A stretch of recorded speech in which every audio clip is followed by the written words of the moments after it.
Jantung bertugas pula menyalurkan nutrisi ke semua tubuh dan membuang sisa metabolisme tubuh. Jantung yang normal adalah pangkal jasmani yang sehat. Sebaiknya ketika jantung mengalami gangguan, maka terganggu pula kesehatan tubuh secara keseluruhan.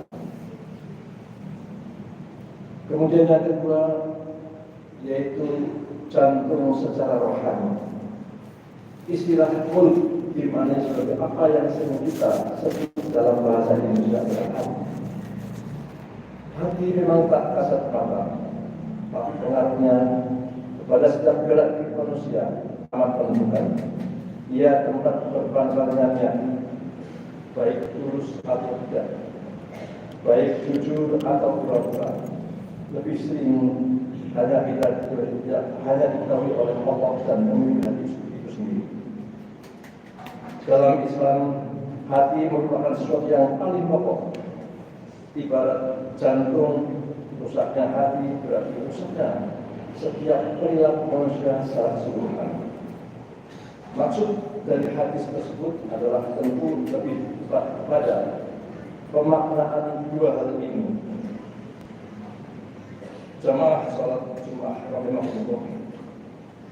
Tentu kita semua berharap hati kita dapat sehat, jauh dari aneka sifat atau perilaku yang dapat membuat hati rusak. Dalam hal ini, Ibnu Hajar al-Asqalani menjelaskan, memaparkan bahwa ada beberapa hal yang dapat merusak hati. Setidaknya ada 6 hal yang membuat hati manusia rusak. Yang pertama, kita berbuat dosa dengan berharap kelak kita akan bertobat. Ia sadar bahwa apa yang dilakukan adalah kedurhakaan, tapi berangan-angan ia dapat menghapus kesalahan-kesalahan di kemudian hari. Ini merupakan kesombongan karena terlalu percaya diri bahwa Allah akan memberinya kesempatan bertobat, lalu melimpahinya rahmat.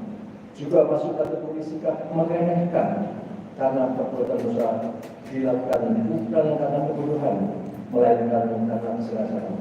Alih-alih tobat bakal datang bisa jadi justru hati makin gelap, dosa makin menumpuk, dan kesadaran kepada Allah Subhanahu wa Ta'ala makin jauh.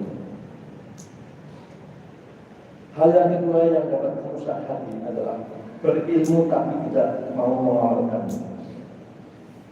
Pepatah mengatakan, ilmu tanpa amal bagikan pohon tanpa buah.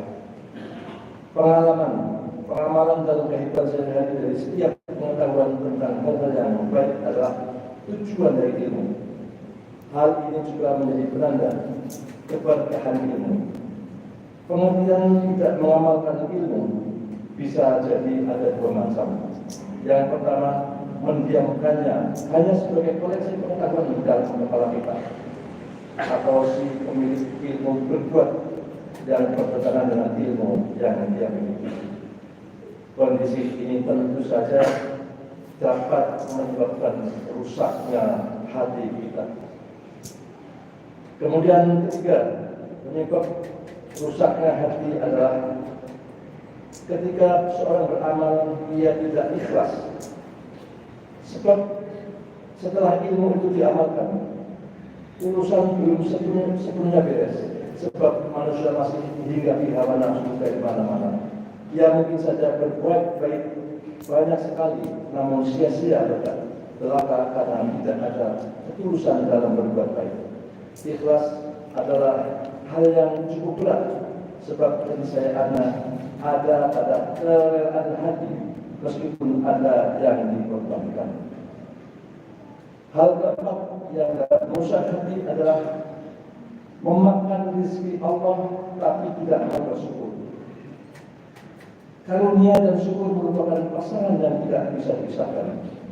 Jika tidak ada kehidupan manusia di dunia, maka luput dari karunia Allah. Maka bersyukur adalah pilihan sikap yang wajib. Orang